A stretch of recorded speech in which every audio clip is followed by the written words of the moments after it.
তারেক রহমান সাহেবকে হত্যা করার জন্য যারা খুনি চক্র তারা সক্রিয় হয়ে গেছে, আমরা ইংরেজিতে যাকে বলি অ্যাক্টিভেটেড হয়ে গেছে। এই লাল টেলিফোন বন্ধ থাকা এটা আপনার জন্য একটা লাল সংকেত। আপনি সেই লাল সংকেত বোঝেন, আপনি এক্ষুনি অ্যাকশন নেন, তাহলে জাতির জন্য মঙ্গল হবে। আর আপনি যদি অ্যাকশন না নেন, তাহলে আপনি যদি মনে করেন যে এটা কোনো ঘটনা না, মনে রাখতে হবে যে চট্টগ্রাম সার্কিট হাউসে প্রেসিডেন্ট জিয়াউর রহমান সাহেবকে কিভাবে হত্যা করা হয়েছিল। হত্যাকারী আপনার আশেপাশেই আছে, ওরা আসলে ইউনূসের লোক।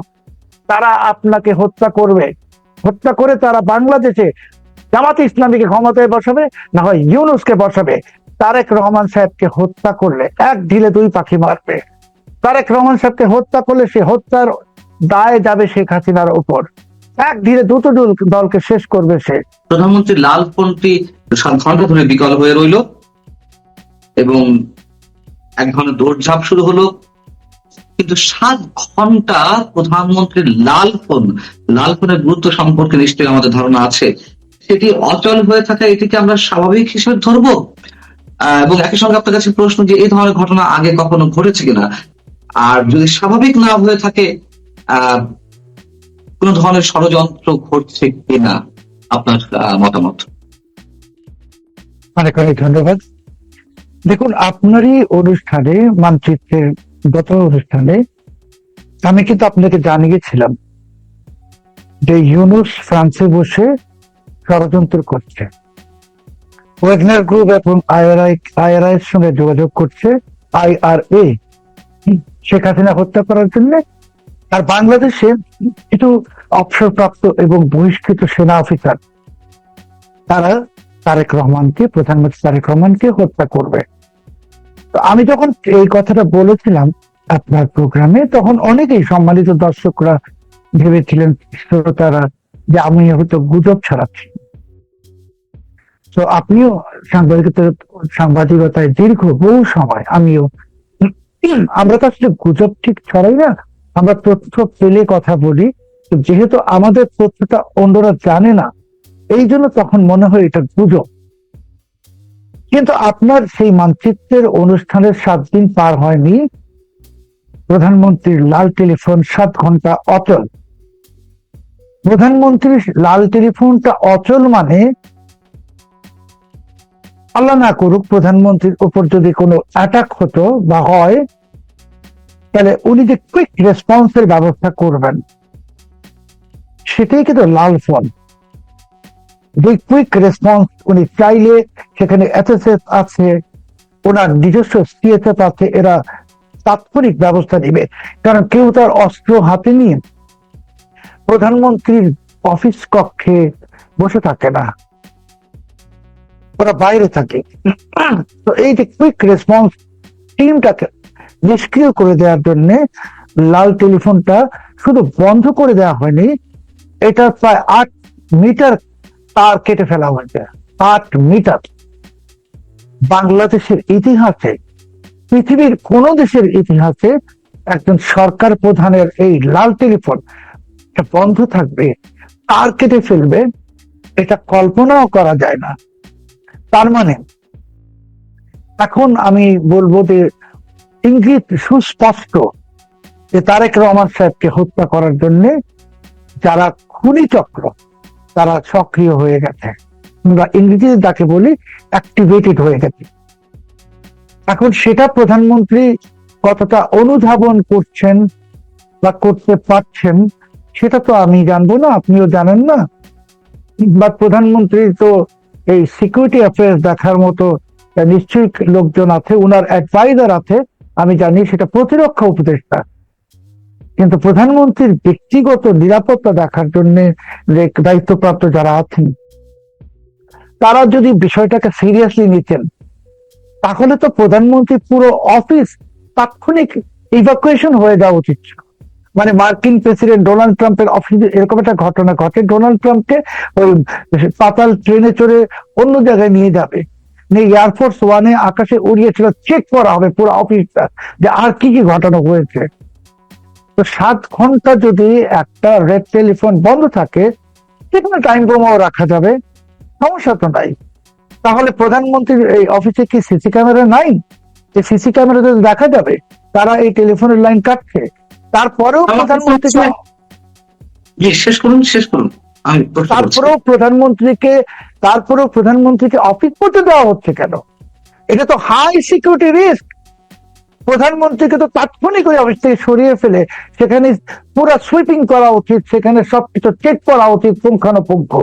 এবং আপনি আপনার একটা ফেসবুক স্ট্যাটাসে একটা দাবি তুলেছেন, সেটা আমরা লিস্টেও রিপোর্ট করেছি যে গণভবনকে এই জাদুঘর ষড়যন্ত্রের কবল থেকে রক্ষা করা হোক। আপনি যে বলেছেন, কেন বলেছেন যে আজকে যদি প্রধানমন্ত্রীর গণভবনটা থাকতো, তাই গণভবনে তো একটা অফিসও আছে, ওই অফিসে এই ঝামেলা হলে উনি গণভবনে অফিস করতেন, ওনার গুলশানের বাসায় বসে তার অফিস করতে পারবেন না।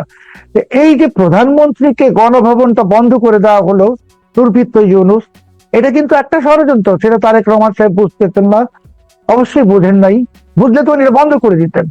এবং আজকে টেলিফোনের 8 মিটার তার নাই, 7 ঘন্টা টেলিফোন বন্ধ। এই যে জিনিসগুলো, এগুলো কিন্তু কোনো শুভ ইঙ্গিত নয়। এবং আপনাকে আমি বিনয়ের সাথে একটা তথ্য এখানে দিতে চাই। মাননীয় প্রধানমন্ত্রী তারেক রহমান আপনাকে দৃষ্টি আকর্ষণ করছি যে বেগম খালেদা জিয়াকে আমরা বহু বছর ধরে চিনি, আমরা দুজনেই চিনি। আমি বেগম জিয়াকে ব্যক্তিগতভাবে চিনি, মানে ওনার কাছে গিয়েছি, উনি নিজের হাতে চা বানিয়ে আমাকে খাইয়েছেন, সেই দিনও ছিল, আমি দেখেছি। তো বেগম জিয়া এত দুর্বল ছিলেন না যে সেনাকুঞ্জের অনুষ্ঠানে যাবেন, সেনাবাহিনীর অনুষ্ঠানে, আর তার 6 ঘন্টা পরেই ওনাকে প্রায় মৃত অবস্থায় হাসপাতালে নিতে হবে। ইউনূসের সঙ্গে ওনার একটা একান্ত বৈঠক হয়েছে। পৃথিবীতে 3-4 ধরনের নার্ভ এজেন্ট আছে। একটার নাম হলো নভিচক, নভিচকে যদি কেউ স্পর্শ করে তাৎক্ষণিক তার মৃত্যু হবে। আরেকটা নার্ভ এজেন্ট আছে, সেই নার্ভ এজেন্টটা যদি স্প্রে করে দেওয়া হয় তাহলে 5-6 ঘন্টা 7 ঘন্টা পরে সেই ব্যক্তি মারা যাবে। আজকে আপনি তদন্ত করুন। আমি তো বলছি বেগম খালেদা জিয়াকে ইউনূস হত্যা করেছে। কেন হত্যা করেছে? সে চেয়েছিল যে বেগম খালেদা জিয়া মারা যাবেন, তারেক রহমান সেই জানাজায় আসতে পারবেন না, বাংলাদেশের মানুষ উনাকে একজন মন্দ ছেলে হিসেবে জানবে, তারপর বিএনপিকে ঠিক আওয়ামী লীগেরই মতো নষ্ট করে দেওয়া হবে। ইউনূস আপনার মাকে হত্যা করেছে, ইউনূস আপনাকে হত্যা করতে চাচ্ছে। আপনি আমাদের কথা বিশ্বাস করলে করবেন, না করলে নাই, সেটা আপনার ব্যাপার। আমি বলছি যে আপনার অফিসে আজকে আপনি অফিস করছেন, আমি হতবাক হয়ে গেছি। আমি নিজে জঙ্গিবাদ নিয়ে কাজ করি, সন্ত্রাসবাদ নিয়ে কাজ করি 30 বছর। আমি সিকিউরিটি ম্যাটার্স অনেক বিশেষজ্ঞ থেকে ভালো জানি যে এই অবস্থায় ইমার্জেন্সি সিচুয়েশন, প্রধানমন্ত্রীর অফিসে ইমার্জেন্সি, সেই সিচুয়েশনে আপনাকে কিভাবে বসায় রাখছে, আপনি কিভাবে সেখানে অফিস করতেছেন? আপনি কি জানেন যার কোথায় কি বম টম বসায় রাখছে কিনা? কাজেই এই লাল টেলিফোন বন্ধ থাকা, এটা আপনার জন্য একটা লাল সংকেত। আপনি সেই লাল সংকেত বোঝেন, আপনি এক্ষুনি অ্যাকশন নেন, তাহলে জাতির জন্য মঙ্গল হবে। আর আপনি যদি অ্যাকশন না নেন, তাহলে আপনি যদি মনে করেন যে এটা কোনো ঘটনা না, মনে রাখতে হবে যে চট্টগ্রাম সার্কিট হাউসে প্রেসিডেন্ট জিয়াউর রহমান সাহেবকে কিভাবে হত্যা করা হয়েছিল। হত্যাকারী আপনার আশেপাশেই আছে, আপনি সেটা খুঁজুন। আপনি যাদেরকে মনে করতেছেন অবসরপ্রাপ্ত সেনা কর্মকর্তা বহিষ্কৃত, যারা বড় বড় কথা বলতেছে হাসিনার বিরুদ্ধে, ভারতের বিরুদ্ধে, ওরা আসলে ইউনূসের লোক। তারা আপনাকে হত্যা করবে, হত্যা করে তারা বাংলাদেশে জামাতে ইসলামীকে ক্ষমতায় বসাবে, না হয় ইউনূসকে বসাবে। অ্যাকশন নিন, না হলে আমরা জাতি হিসাবে ক্ষতিগ্রস্ত হব। চৌধুরী, আপনি যেভাবে বলছেন নিশ্চয়ই আমি অত উড়িয়ে দিচ্ছি না, তবে গা শিউরে ওঠার মতন তথ্য দিচ্ছেন। প্রথমত আপনি যে বলেছেন যে অনেকে গুজব মনে করতে পারে, অনেক কাছে মনে হতে পারে যে আপনি বলছেন যেমন ওয়েগনার গ্রুপ বা আই সম্ভবত আয়ারল্যান্ডের যে গুপ্ত ঘাতক বাহিনী তাদের ভাড়া করেছে, তাদের সঙ্গে যোগাযোগ করছে, এই তথ্য আপনি জানিয়েছেন, আমাকে এখানেই বলেছেন। এবং লাল ফোন বন্ধ হয়ে যাওয়া নিয়ে নিশ্চয়ই এটি আনইউজুয়াল আমাদের কাছে। আমি নিজেও মনে করি 7 ঘন্টা ধরে প্রধানমন্ত্রী এত ইম্পর্টেন্ট একটি বিষয়, মানে একটা ইম্পর্টেন্ট বিষয় আমাদেরকে এভাবে দেখতে হবে যে লাল ফোন 7 ঘন্টা ধরে বিকল হয়ে থাকা। কিন্তু মনে করুন যে আপনাকে অবরত এগুলো হচ্ছে যে গুজবকারী হিসেবে ট্রিট করে, চিহ্নিত করে তার বিরুদ্ধে মানে তাকে ফাঁসিয়ে দেওয়া কোনোভাবে। আমি যদি সরাসরি আপনাকে প্রশ্ন করি যে আপনি যে তথ্যগুলো দিচ্ছেন সরকারের পক্ষ থেকে যদি কেউ এই ধরনের মানে আপনার কাছে কোনো প্রমাণ চায় যে আপনি যে কথাগুলো বলছেন সেগুলো আসলে তার ভিত্তি কি? আপনি যে সমীকরণ মিলিয়ে দিচ্ছেন এবং 2004 মিলানোর চেষ্টা করছেন বা মিলাচ্ছেন, কিন্তু আপনি কি আরেকটু আশ্বস্ত করবেন যে এই ধরনের ঘটনা একেবারে অস্বাভাবিক কিছু না? আপনি সাবেক রাষ্ট্রপতি জিয়াউর রহমানের উদাহরণ দিয়ে দিলেন, নিশ্চয়ই এগুলো অস্বাভাবিক কিছু নয়। তারপরেও দর্শকদের জন্য বা সরকারের উদ্দেশ্যে আপনি যেভাবে বোল্ডলি কথাগুলো বলছেন, আপনার সন্দেহগুলো প্রকাশ করছেন, তার সপক্ষে আর কোনো যুক্তি আছে কিনা? দেখুন, তারেক রহমান সাহেবকে একটা জিনিস বুঝতে হবে যে 12ই ফেব্রুয়ারি নির্বাচনটা ইউনূস নিজের ইচ্ছায় স্বপ্রণোদিত ভাবে দেয়নি, সে চাপে পড়ে দিয়েছে। কাজে তারেক রহমানের প্রধানমন্ত্রী হওয়া, এসব ইউনূস কিন্তু ওনার সঙ্গে নাটক করছে, সে মন থেকে মেনে নিচ্ছে না। এবং ইউনূস তো ক্ষমতায় ফিরে আসবে, আমি তো আপনার গত অনুষ্ঠানে বলেছি ফিরে আসবে, এখনো বলতে ফিরে আসবে। এবং ইউনূস এমন এক ভয়ঙ্কর লোক, সে তারেক রহমান সাহেবকে হত্যা করলে এক ঢিলে দুই পাখি মারবে। তারেক রহমান সাহেবকে হত্যা করলে সে হত্যার দায় যাবে শেখ হাসিনার উপর, এক ঢিলে দুটো দলকে শেষ করবে সে। আজকে যদি বাংলাদেশের গোয়েন্দা সংস্থা যারা আছেন, তাদের যদি এই বিষয়ে জানার আগ্রহ থাকে, ওনারা যদি আমার কাছে জানতে চান যে ওয়েগনার গ্রুপের সঙ্গে ইউনূস যোগাযোগ করেছে, প্রমাণ কি, আমি তাদেরকে প্রমাণ দিব। কারণ আমরা তো সব কথা প্রকাশ্যে এইভাবে বলতে পারবো না, কিন্তু ওনারা যদি আমার সঙ্গে যোগাযোগ করেন, আমি অবশ্যই প্রমাণ দিব ওয়েগনার গ্রুপের সঙ্গে ইউনূস যোগাযোগ করেছে। এবং আমি সেটাও ওনাদেরকে বলবো যে কেন মাননীয় প্রধানমন্ত্রী তারেক রহমানের লাল টেলিফোন 7 ঘন্টা বন্ধ থাকা, এটা একটা অশনি সংকেত। এটা ওনারা উপলব্ধি করছেন না, আমি খুব হতবাক। উপলব্ধি করলে ওই পুরো অফিস ইভ্যাকুয়েশন হয়ে যেত এবং পুরো অফিস শুটিং করতে হবে, সিসি ক্যামেরা চেক করতে হবে, তারা এটার সঙ্গে জড়িত। কিছু কি হচ্ছে না তো, আমি তো খবর কিছু রাখি, কেন হচ্ছে না? তাহলে তারেক রহমান সাহেবকে কেউ হয়তো বোঝাচ্ছে না এটা কোনো ব্যাপার না, এটা ছোট ব্যাপার। এটা ছোট ব্যাপার না। আজকে তো শেখ হাসিনা বাংলাদেশের প্রধানমন্ত্রী থাকতেন, আর ওনার এই লাল টেলিফোন 7 ঘন্টা অচল থাকতো। 7 ঘন্টা দরকার নেই, আধা ঘন্টা অচল থাকতো, দেখতেন পুরো প্রাইম মিনিস্টার অফিসে কারফিউ জারি হয়ে। কেন? কারণ এটা তো ডেঞ্জারাস জিনিস, সরকার প্রধানের বিরুদ্ধে একটা গভীর ষড়যন্ত্র। আজকে যদি ওনার অফিসের টেলিফোনের তার 8 মিটার কেটে ফেলে, কালকে ওনার খাবারে বিষ মিশিয়ে দিবে না, এটা প্রমাণ কোথায়? তারেক রহমান সাহেব তো একজন সরল সহজ মানুষ। আমি যে বললাম যে বেগম খালেদা জিয়াকে নার্ভ এজেন্ট স্প্রে করে মেরে ফেলা হয়েছে, তো তারেক রহমান সাহেব তো হয়তো নার্ভ এজেন্ট কাকে বলে সেটাও জানেন।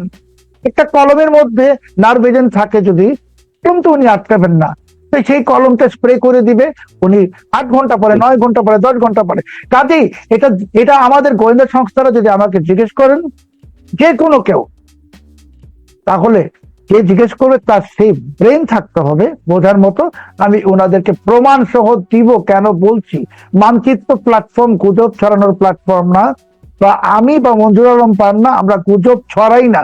দুঃখজনক ভাবে মঞ্জুরুল আলম পান্না সাহেব এখনো ইউনূসের দেয়া সন্ত্রাস দমন আইনের মিথ্যা মামলায় এখনো কোর্টে হাজিরা দিচ্ছেন। আমাকে শেখ হাসিনা বিএনপি জামাতের দেয়া রাষ্ট্রদ্রোহ মামলায় জেল খাটিয়েছে। আমরা তো সত্যি কথা বলি, জেল খাটায়। বেগম খালেদা জিয়া আমাকে জেলে দিয়েছেন, বলেছিলাম বাংলাদেশে জঙ্গি উত্থান হচ্ছে। তারপরে বেগম খালেদা নিজেই বলেছেন বাংলাদেশে জঙ্গি উত্থান হচ্ছে। আমরা যেটা বুঝি 4 বছর আগে, দেশের রাষ্ট্র নায়করা বা সরকার প্রধানরা বলছে 6 বছর পরে। আমি বলতেছি, এখনো বারবার বলতেছি যে বেগম খালেদা জিয়ার মৃত্যু তদন্ত হতে হবে। এবং পাশাপাশি এই যে রেড টেলিফোন, এটা সিরিয়াস একটা ন্যাশনাল ক্রাইসিস, এটাকে আইডেন্টিফাই করতে হবে। আমরা চাই প্রধানমন্ত্রী তারেক রহমান সুস্থ থাকুন, জীবিত থাকুন। উনি বুঝতে পারেন যদি ওনার শত্রু কারা, আমাদের ভালো লাগবে। আমাদের গুজব ছড়ানোর কোনো প্রয়োজন নাই।